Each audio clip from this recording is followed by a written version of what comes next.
اعوذ باللہ من الشیطان الرجیم بسم اللہ الرحمن الرحیم۔ اولاد ایک آزمائش بھی ہے۔ قرآن مجید میں اللہ پاک ارشاد فرماتا ہے، جان لو تمہارا مال اور تمہاری اولاد تمہارے لیے آزمائش ہے۔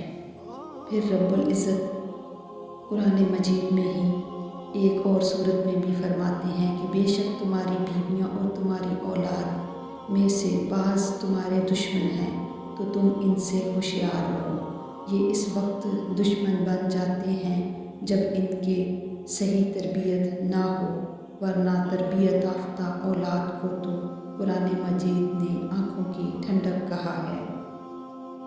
صالح اولاد ہی صدقہ جاریہ بنا کرتی ہے۔ علامہ صاحب فرماتے ہیں کہ قیامت کے دن سب سے زیادہ عذاب میں وہی شخص ہوگا جس کی اہل و عیال دین سے غافل اور جاہل ہوں گے۔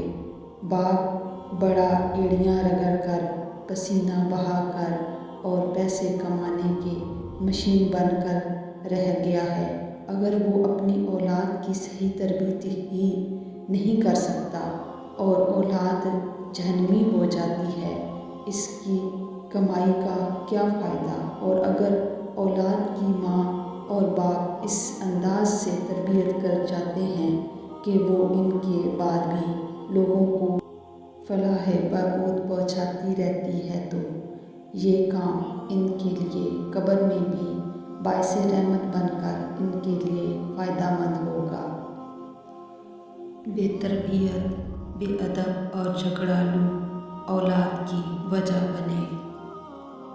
خود تو نماز روزے کی پابند تھے، مگر اپنی اولاد کبھی بھی اسلام اور اصول اور واجبات کی تعلیم نہیں دی، یہاں تک کہ وہ جوان ہو گئے اور ان میں لادانیت بھر گئی، تو پھر اس وقت تربیت کا کوئی فائدہ نہیں ہوگا۔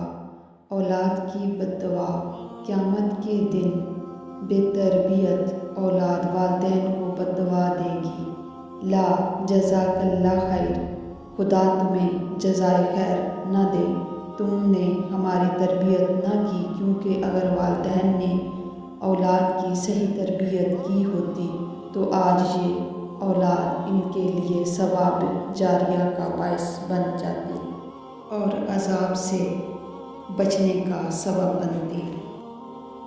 روایت میں بیان کیا ہوا ہے کہ حضرت عیسیٰ علیہ السلام ایک قبر کے پاس سے گزرے جس کے مردے پر عذاب ہو رہا تھا۔ دوسرے سال پھر اس قبر کے پاس سے گزرے تو دیکھا کہ مردہ نجات پا چکا تھا۔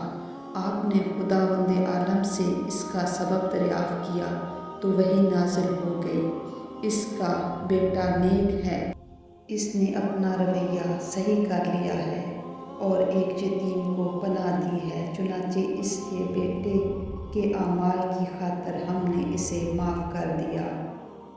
اللہ رب العزت سے دعا ہے کہ اللہ پاک ہمیں اپنی بچوں کی صحیح تربیت کرنے کی توفیق عطا فرمائے، آمین یا رب العالمین۔ یہ ویڈیو ہم سب کے لیے، اگر آپ لوگوں کو ویڈیو پسند آئی ہو تو ویڈیو کو لائک اور چینل کو سبسکرائب اور کمنٹ ضرور کیجیے گا۔ جزاک اللہ۔